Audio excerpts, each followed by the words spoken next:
बिस्मिल्लाहिर्रहमानिर्रहीम। अस्सलामु अलैकुम वरहमतुल्लाहि वबरकातुहू। औकात टीवी में अब्दुल जब्बार अंसारी आपकी खिदमत में हाजिर है।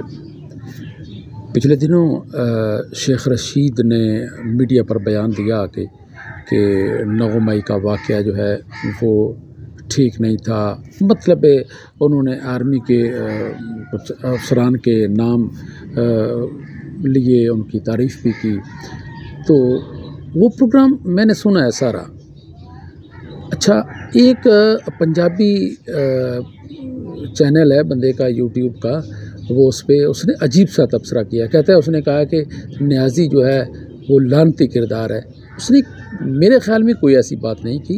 इस तरह का जो है ना तबसरा फ़ज़ूल किस्म का, मुझे तो फ़ज़ूल किस्म का लगा है, नहीं करना चाहिए। फिर उन्होंने कहा है कि जी इसकी हराम की कमाई है, इसका कोई कारोबार नहीं। अब वो तरले ले रहा है क्योंकि वो अब बीडी मेंबर भी नहीं बन सकता। देखो, वो मंझा हुआ सियासतदान है और उसकी एक क्रेडिबिलिटी है अपने इलाके में। वो बड़े अरसे से इलेक्शन जीतता आ रहा है। वो मिनिस्टर भी रहा है, कौमी असम्बली का मेंबर भी रहा है।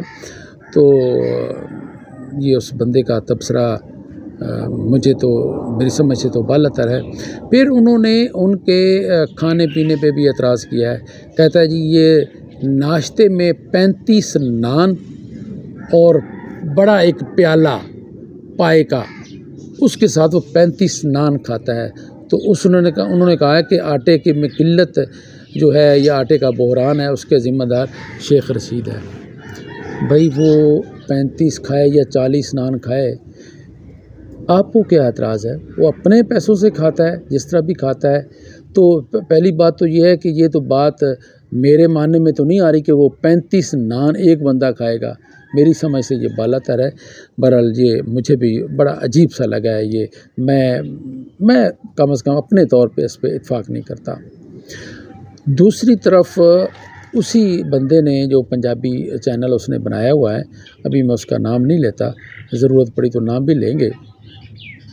तारिक जमील को उसने एक तो बड़ा बदतमीज़ी से उसका नाम तारिक जिम्मी और डांसर और इस तरह का उसने उसको लक़ब दिए हैं।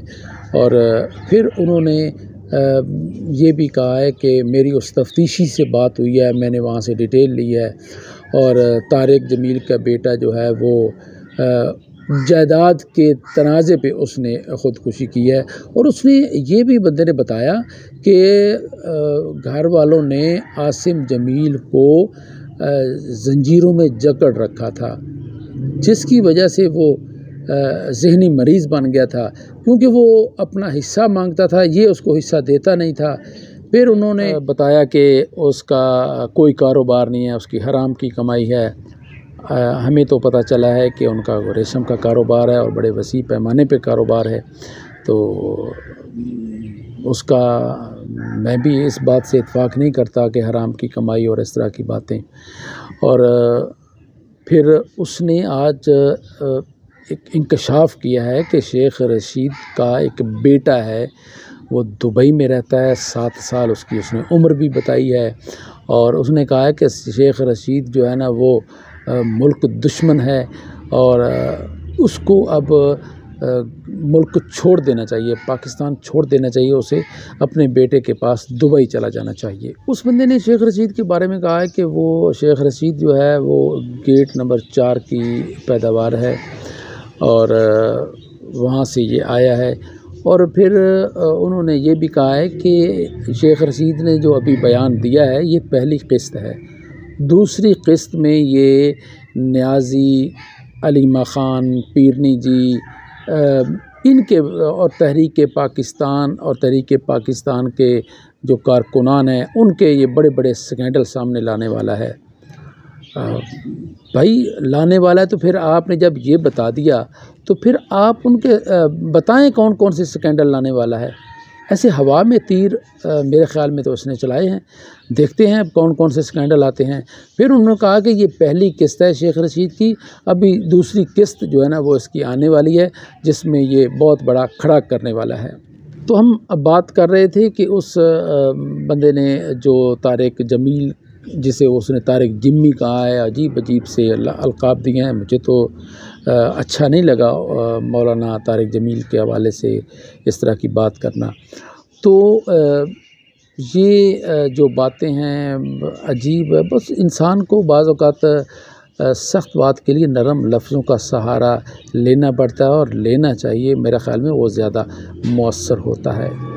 मौलाना तारिक जमील के हवाले से उन्होंने बताया कि इसकी कनाडा में जायदादें हैं 49 अरब रुपए। उन्होंने कहा कि इसका अकाउंट से जो है वो पकड़े गए हैं।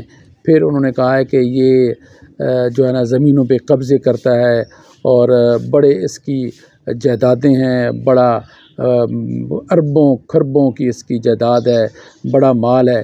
तो बेटा अपना हिस्सा मांगता था और जिस वजह से जो है ना वो उसको इन्होंने ज़ंजीरों में जकड़ दिया। फिर वो नफ्सियाती मरीज़ बन गया। अब उन्होंने कहा कि ये मगरमच्छ के आंसू बहाए जा रहे हैं। मैं इस बात से इत्फाक नहीं करता। जो मौलाना तारिक जमील का बयान जज्बाती था वो मैंने सुना है और सुन के भी इंसान को रोना आ जाता है। वहाँ लोग मौजूद जो थे वो भी आपीदा हो गए, रो पड़े। तो अच्छा जी, उन्होंने अगर अरबों की जायदादें मौलाना तारिक जमील ने बनाई हैं तो आपको क्या एतराज़ है जी?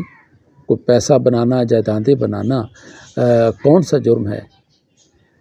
फिर आपने उनकी कहा है कि इनकी गैर कानूनी कब्ज़े, कोई बताएं, कोई शो करें, कोई सबूत दें उसका गैर कानूनी जायदाद का। इस तरह की मेरा ख़्याल है बेबुनियाद बातों से गुरेज करना चाहिए। उस बंदे का कहना था कि तारिक जमील का बेटा जो आसिम जमील है उसको पहले तो यह है कि ज़ंजीरों में जकड़े रखा गया। फिर एक प्लानिंग के तहत उन्होंने कहा कि घर वाले भी इसमें शामिल हैं और उन्होंने सिक्योरिटी गार्ड को कहा कि अब इसको पिस्तौल दे दें। उसने पिस्तौल लोड करके दिया और उसने अपने आप को फायर मार दिया और वो ऊपर चला गया। जबकि मौलाना तारिक जमील का कहना है कि मेरे 3 बेटे हैं और मेरे तीनों में सबसे नेक बेटा ये था, बड़ा हमदर्द था, बड़ा दिलजोई करता था ख़ुसूसन गरीबों की। तो पता नहीं इस बेबुनियाद ख़बरें बंदे को कहाँ से मिल जाती हैं। थोड़ा सा इंसान को सोच समझ कर बोलना चाहिए। उधर उस बंदे ने कासिम सूरी, मारूफ सियासतदान हैं, डिप्टी स्पीकर हैं कौमी असम्बली के, तो उनके हवाले से उन्होंने अजीब सी ख़बर दी है। कहता जी उनका दुबई में चकला है, बल्कि उसने कहा कि इसके 5-6 चकले हैं। फ़िलहाल उसने एक चकले का बताया कि इसने 6-7 दर्जन ख़वातीन भी वहाँ रखी हुई हैं और उनके साथ ये वहाँ पैसा कमाते हैं, डांस होते हैं, मुजरे होते हैं और इस तरह के गलत किस्म के काम होते हैं, उन्होंने बताया है। बहरहाल मुझे नहीं लगता कि इस तरह का होगा कोई। अगर उसको मालूम है तो उस बुराई के अड्डे का वो एड्रेस बताए और जो ख़वातीन हैं वहाँ उनके नाम बताए। जो उसको सोर्स बता रहा है वो बताया जाए, वो ज़ाती है, इनका ख़रीदा हुआ है, किराए पे लिया हुआ है, क्या है, इसकी पूरी डिटेल उसको बतानी चाहिए। अव्वल तो ये है कि ऐसा होगा नहीं, मेरा नहीं दिल मानता कि इतना बड़ा एक सियासतदान और इस तरह का मतलब उस पे इल्ज़ाम लगाया गया है। बहरहाल कहते हैं ना, थिंक बिफोर यू स्पीक, बोलने से पहले सोचना चाहिए ताकि बाद में कोई परेशानी ना हो।